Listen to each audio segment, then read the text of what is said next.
Bienvenue à tous pour une nouvelle vidéo. Ah, chaîne du Fifi. Aujourd'hui, nous allons découvrir le luminaire et que vous irez dans la prochaine vidéo, un truc bizarre. Une Philips Selenium. Alors ça, c'est un truc qui s'est vendu par un moment, une dinguerie. En fait, le truc, c'est vraiment, on va dire, un remake, une frangine, on va dire plutôt une frangine de la Iridium. Hein, bizarre, Iridium, Selenium, hein, ils n'ont pas été chercher loin. Hein. Mais par contre, elle est vraiment assez atypique. C'est vraiment pas le même système qu'on a comme là, vraiment l'Iridium. C'est pas vraiment le capot qui soulève entièrement. Là, c'est vraiment un demi-capot qui s'ouvre et le restant est resté vraiment dans son jus. Et tout comme l'Iridium, c'est pareil. C'est un châssis par contre de Junior. C'est très rigolo.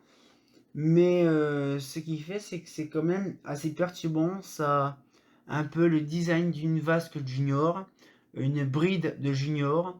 Mais par contre, l'extérieur me fait vraiment penser à une iridium. C'est vraiment de dinguerie. Mais je ne sais pas pour quelle utilité, si ça coûtait cher ou pas, ou la différence entre une iridium ou une Modena. C'est vraiment une transition vraiment des années 2000, vraiment milieu fin 2000, où qu'on avait vraiment ce modèle-là, qui était assez quand même costaud, parce que c'est quand même de la Fandali aussi.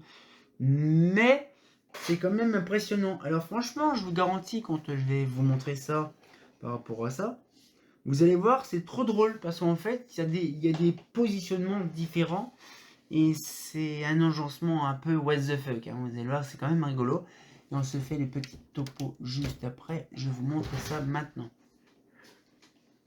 Donc, le fameux châssis qu'on voit dans les Mazda Junior, les Malaga, tout ça là-dedans. Hein, et puis également les Macadam aussi. On en avait aussi des comme ça. C'est vraiment un châssis qui s'est ultra bien vendu. Bon, là par contre, j'ai pas la référence de la date. C'est pas sur cela. Et donc là, nous avons le logo Philips. Donc là, une pattern bien spécifique. Et bien sûr, hein, voilà, le design tellement connu de cette luminaire là, la fameuse Philips Selenium. C'est quand même drôle de se dire quand même que c'est une vasque qui est de base en polycarbonate, qui commence à peine un petit peu à jaunir, et pourtant je crois qu'elle a jamais été posée pendant plus de 2-3 ans. C'est vraiment une antenne qui n'a pas beaucoup sorti, qui n'a pas beaucoup vu le jour. Donc ça c'est bien déjà. Mais par contre, pour info, elle a plus son carton. Hein. Celle-là, non, c'est pas son carton.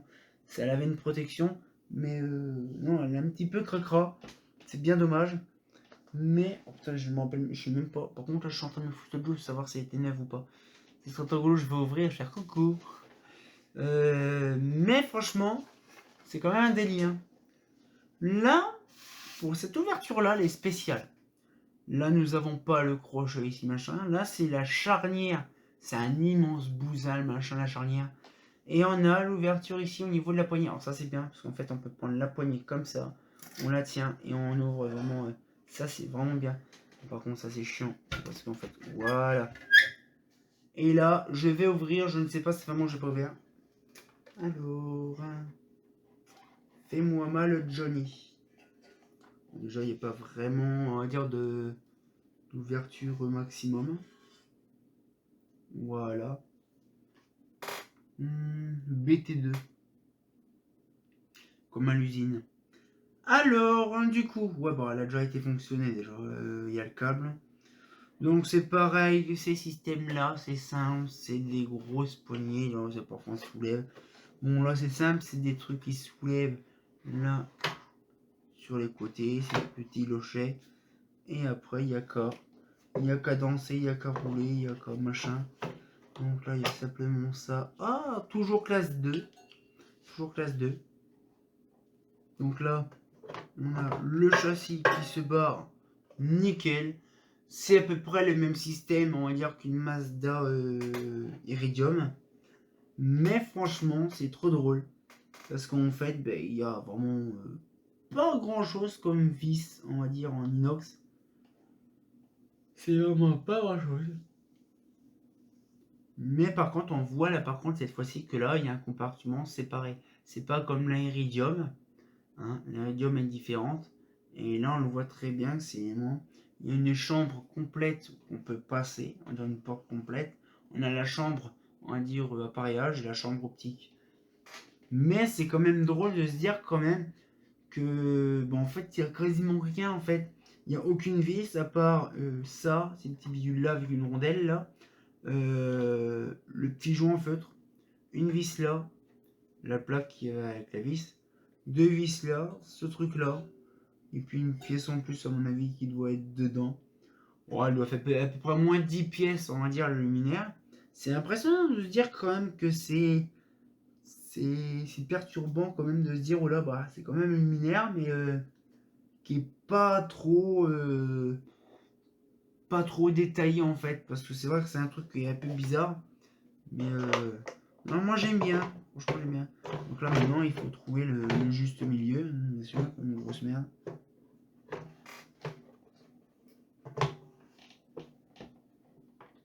D'accord. Donc en fait elle est réglée à cet endroit-là. Donc je ne sais pas si c'est une quoi, je crois que j'ai vu c'était une 150 watts je crois. Mais non, c'est drôle, moi j'aime bien. Avec un petit rack sur le devant là pour justement mettre le clou où qu'on doit le mettre. Parce que oui, justement il y a un système pour régler la douille avec le chariot. Alors ça c'est vraiment une dinguerie. Mais non franchement, j'ai hâte. J'ai hâte de vous montrer ça franchement sur le coup. Ça serait trop rigolo. Mais non, franchement, c'est un beau modèle. C'est un truc, on va dire, qui s'est, on va dire, généralisé dans les années 2000. Et j'en ai vu partout. Et en fait, sur celui-là, bon, en fait, il y a quoi? Il y a l'amorceur, le ballast, puis voilà, quoi, il n'y a pas grand-chose. Il n'y a pas de reflux, de retour, on va dire, comme pour les doigts, machin. C'est un petit bémol. Mais par contre, qu'est-ce qu'elle est super bien. Mais le problème, c'est que vous allez voir dans la prochaine vidéo la copie quasiment conforme du truc qui a été repris par les Polonais. Oui. Mais franchement, c'est impressionnant. Je vous garantis, ça me fait énormément plaisir de vous montrer ces petites choses-là, ces petites délicatesses des familles. Mais voilà. Donc on a le réglage des douilles en haut et en bas, et puis après on a au niveau du réflecteur, savoir ce que ça donne. Bon, la plupart du temps, on sait très bien que le réflecteur, il bougera jamais. Oh, parce qu'il est dans un endroit scellé et on ne peut pas le défaire. Vous allez me dire, voici, on peut le défaire par là-dessus. Bah oui, mais bon, le problème c'est que c'est assez compliqué. Et le seul moyen, c'est vraiment par le devant.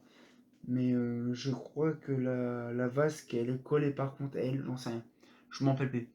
Mais par contre, franchement, c'est un excellent luminaire et ça fait plaisir. Parce que franchement, je le connais depuis un petit moment. Par contre, moi, je commence à fatiguer. Ça se voit. Mais franchement, ça serait intéressant de vous montrer, on va dire, des modèles un peu plus intéressants. Notamment la prochaine, qui sera vraiment basée sur le luminaire, la sélénium.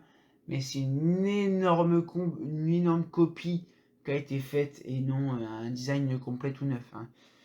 Donc cette fois-ci, on va pouvoir se laisser là-dessus. On se retient encore pour nos vélos et comme de bien entendu, bah... Là... Attention, là. Prenez-en soin de la photo parce que vous allez voir, la prochaine elle va être bizarre. Hein, fait pas faux.